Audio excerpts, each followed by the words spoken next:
Peoples labour بیرو Karachi division کے نمائندے اجلاس یعنی محنت کشوں کے عالمی دن پر جلسے کی تیاری اور موبلائزیشن کے لیے پیپلز سیکریٹریٹ میں منعقد ہوا۔ اجلاس کا ایجنڈا تھا کہ محنت کشوں کے عالمی دن پر 30 اپریل کو دوپہر 4 بجے آرٹس کونسل میں جلسہ مزدور کی تیاری اور موبلائزیشن۔ اجلاس میں ممبران کراچی ڈویژن کراچی کے تمام ضلعی اور یونین کے صدور، جنرل سیکریٹری اور سیکریٹری اطلاعات نے شرکت کی۔ اجلاس کی صدارت پیپلز لیبر بیرو کراچی کے صدر اسلم سمو نے کی۔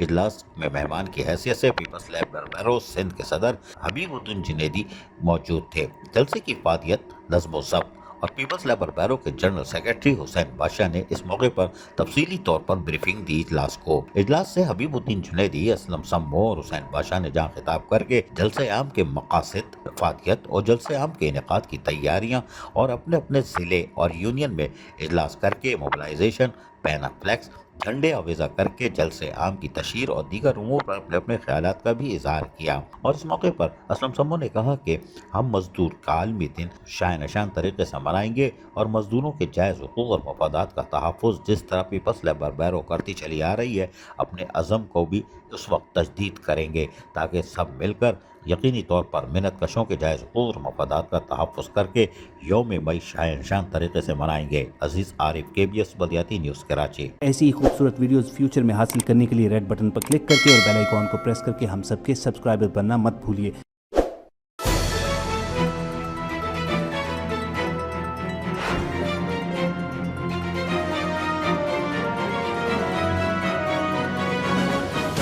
KBS بلدیاتی نیوز۔